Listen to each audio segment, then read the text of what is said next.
Monsieur Guérin, bonjour. Bonjour. C'est un plaisir en fait de se rencontrer au musée d'ailleurs à Yverdon. Ah, c'est vraiment top, j'adore.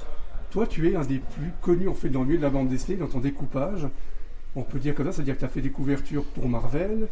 Pas mal, ouais, ça continue d'ailleurs, c'est vraiment cool, ça fait une dizaine d'années que je fais des couvertures de comics pour Marvel.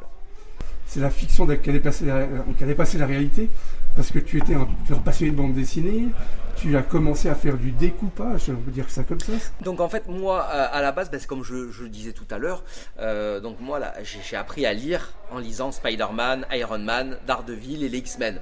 Donc c'est vrai que c'est assez fou après de se retrouver de l'autre côté et de travailler pour Marvel. Jamais j'aurais imaginé ça il y a encore 12-13 ans. Donc voilà, ce qui est beau, c'est que gamin, j'étais passionné par ces comics. Jusqu'à l'adolescence, on va dire que l'enfance et l'adolescence, j'ai beaucoup lu de comics. Et c'est fou de se retrouver de l'autre côté. Et en même temps, tu vas être un collectionneur de bande dessinée.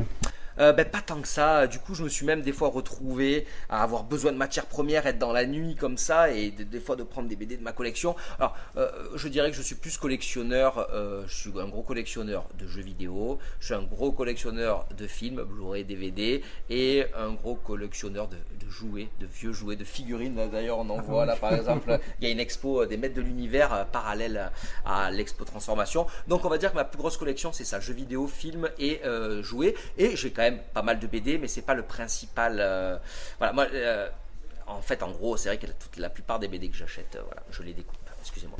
Et justement, par rapport aux collectionneurs qui verraient en fait tes œuvres qui sont superbes, est-ce qu'ils ont peur de dire wow, il a découpé un Spider-Man de 1950? Ah ben moi je fais pas ça. Déjà malheureusement je n'ai pas assez de sous pour découper des BD originales et jamais je ferai ça. En fait il faut savoir que de nos jours toutes les bandes dessinées, encore plus maintenant qu'avant, sont rééditées. Tout est réédité. Si tu veux les premières aventures de Batman, tu peux les trouver ou au moins avoir des best-of. Ils sortent des compilations. Ça c'est parfait pour moi. Moi qui aime faire des résumés des apparitions des personnages à travers mes œuvres, donc parce que je découpe une bonne centaine, voire des fois plus d'une centaine de personnages que je réassemble pièce par pièce. Ce que j'aime bien, c'est avoir des personnages, par exemple un Batman de toutes les époques. Et donc de nos jours, c'est vrai qu'ils sortent des espèces de compilations qui s'appellent les plus grandes histoires de Batman à travers l'histoire. Et ça, c'est vrai que pour moi, c'est du pain béni parce que j'achète une BD qui fait peut-être 400 pages et j'ai des Batman de toutes les époques. Donc c'est parfait pour moi. Donc voilà, il y a ça. Puis après, beaucoup de BD d'occasion. J'essaye au maximum de trouver des BD d'occasion vu que je vais les découper. Tu vois, c'est un peu bête, dommage d'en acheter des neuves.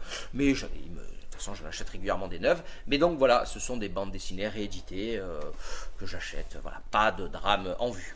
Super, merci beaucoup. Mais de rien, avec plaisir. I will take you far away inside.